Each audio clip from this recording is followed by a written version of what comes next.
والصلاة والسلام على أشرف الأنبياء والمرسلين وعلى آله وأصحابه أجمعين، أما بعد، فأعوذ بالله من الشيطان الرجيم. بسم الله الرحمن الرحيم. يا أيها الذين آمنوا اتقوا الله وكونوا مع الصادقين. وقال رسول الله صلى الله عليه وسلم: العلماء ورثة الأنبياء.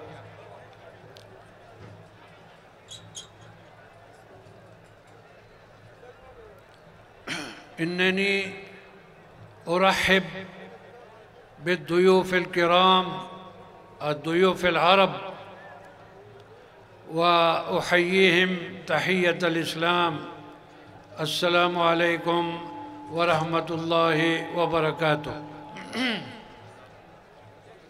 أيها الضيوف الكرام، لعلكم تعرفون أن الشعب الباكستاني المسلم هو يعيش دائما بقلبه مع الحرمين الشريفين.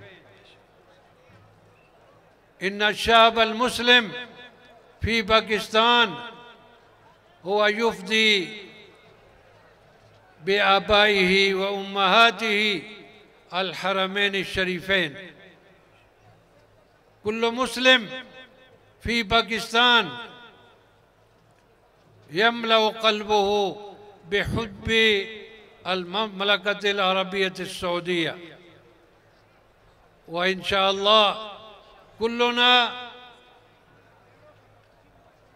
جنودكم وجيوشكم،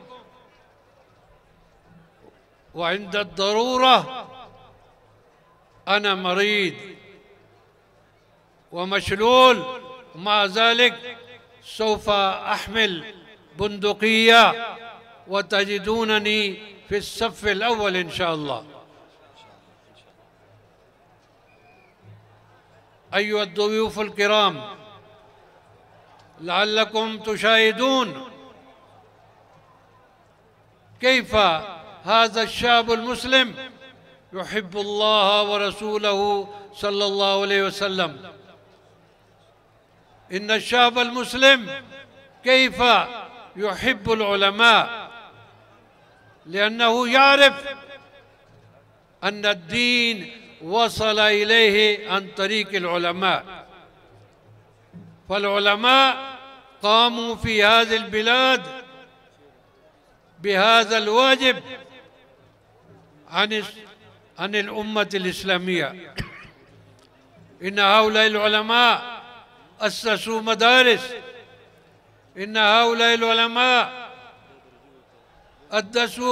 أسسوا مكاتب، فخرجوا العلماء الذين يتفقهون في هذا الدين ثم يفقهون هذا الشعب المسلم. والدليل على ذلك كما تشاهدون في هذا المجلس. أيها الضيوف الكرام، إن جمعية علماء باكستان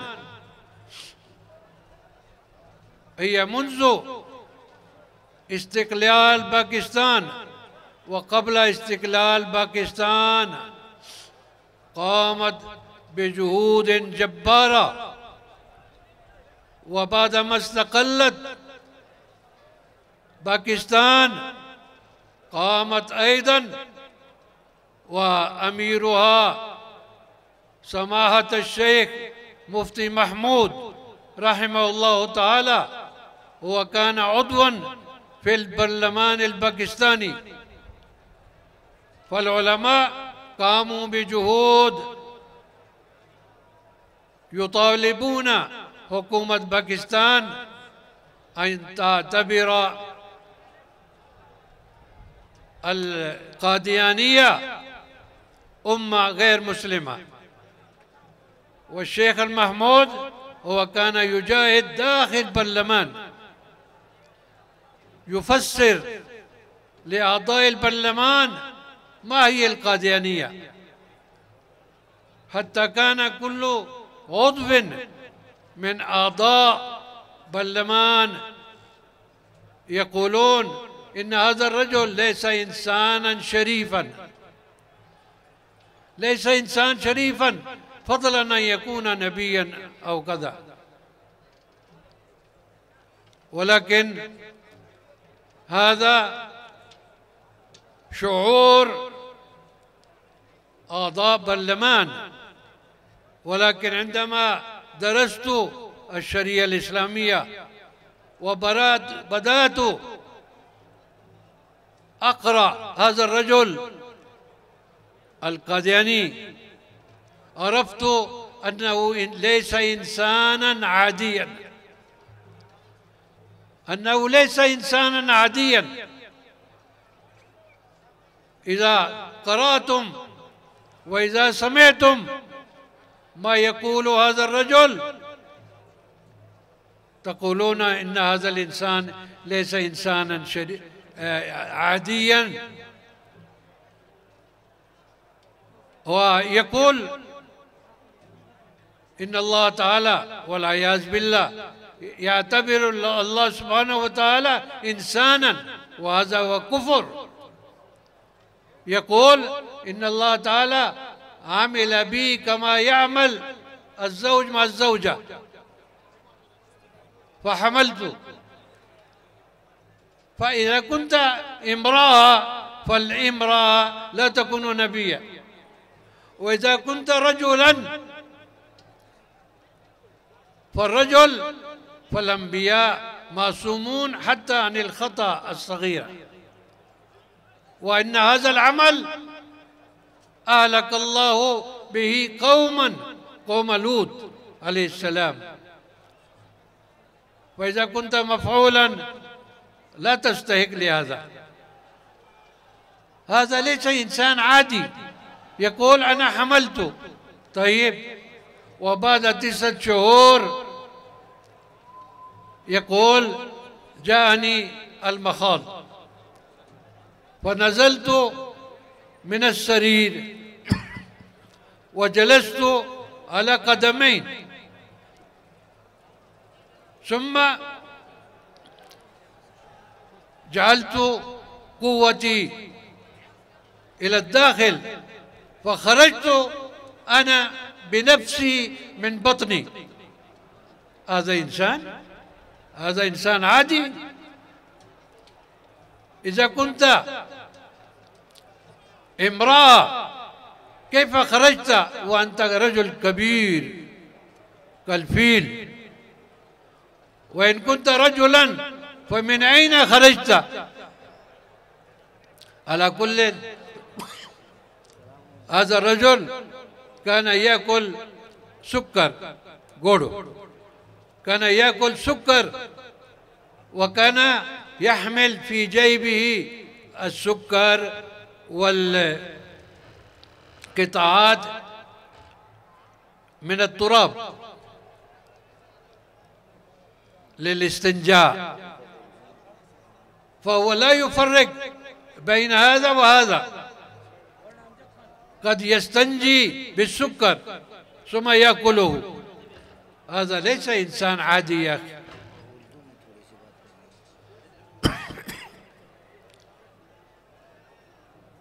میرے محترم بزرگ اور بھائیوں، میں اپنے مہمانوں سے کہہ رہا تھا کہ ایک زمانہ تھا کہ حضرت مفتی محمود صاحب رحمۃ اللہ علیہ جمعیت کے جو امیر تھے وہ پارلیمنٹ کے ممبر بھی تھے، تو باہر سے ہمارے شیخ حضرت بنوری رحمہ اللہ اور وہ تحریک چلا رہے تھے قادیانیوں کے خلاف، اور پارلیمنٹ کے اندر مفتی محمود صاحب کام کر رہے تھے. اور جب انہوں نے قادیانی اور مرزا کے بارے میں پوری تفصیل بیان کی تو ہم نے اس وقت سنا کہ ہر ممبر یہ سوچتا تھا کہ بھائی یہ تو ایک شریف انسان نہیں ہے. نبوت بڑی اونچی بات ہے، شریف انسان نہیں ہے. لیکن اس وقت میں طالب علم تھا، لیکن جب میں نے خود اس کو پڑھنا شروع کیا تو میں اس نتیجے پر پہنچا کہ یہ شریف کیا، یہ ایک عادی انسان نہیں ہے، نارمل انسان نہیں ہے۔ اب آپ اندازہ خود لگائیے، ایک شخص کہتا ہے کہ نعوذ باللہ اللہ نے میرے ساتھ وہ کیا جو مرد عورت سے کرتا ہے، اللہ کو انسان تصور کیا، یہ خود کفر کی بات ہے۔ اللہ کو مخلوق سے تشبیہ دینا کفر ہے یہ، اور مجھے حمل ہو گیا بھائی اگر تو عورت ہے تو عورت تو پیغمبر بن ہی نہیں سکتی نا، اور مرد ہے تو پھر تو مفعول ہوا، اور قوم لوط پر عذاب اس لیے آیا کہ وہ اس گندے کام میں مبتلا تھے۔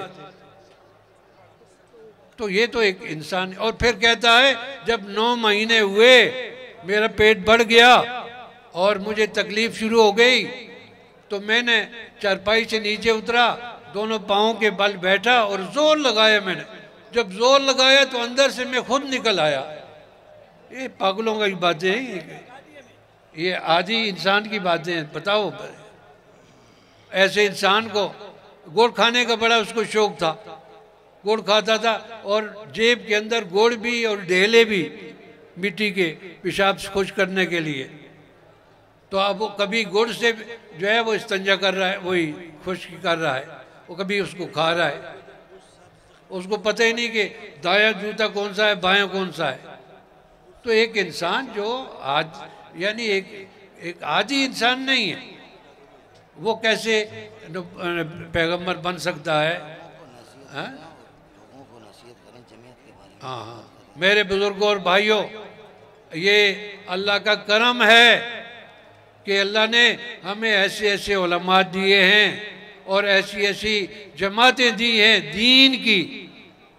یہ جو جمعیت علماء اسلام ہے، جس کے ہمارے پہلے سابق بڑے مفتی محمود صاحب رحمۃ اللہ علیہ جیسے انسان تھے، آج ان کے صاحبزادے جو اس کے آل ہیں، اور عربی میں کہا جاتا ہے خیر و خلف لخیر سلف، آج اللہ نے ان کو اس جمعیت کو ایسا قائد دیا ہے جو جرأت کے ساتھ پارلیمنٹ کے اندر بھی اسلام کا دفاع کرتا ہے، مدارس کا دفاع کرتا ہے، مساجد کا دفاع کرتا ہے۔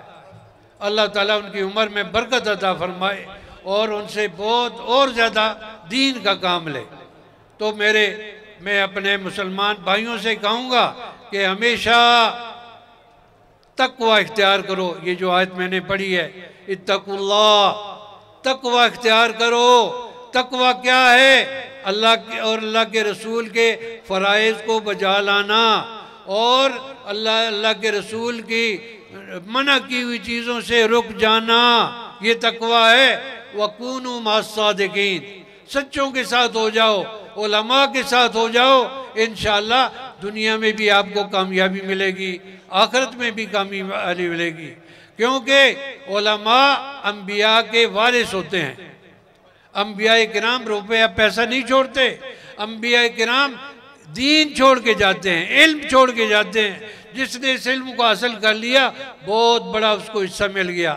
تو جس طرح انبیاء اپنی امت کی رہنمائی کرتے ہیں، اسی طرح علماء بھی اس امت کی رہنمائی کر رہے ہیں، کرتے رہیں گے قیامت تک انشاءاللہ۔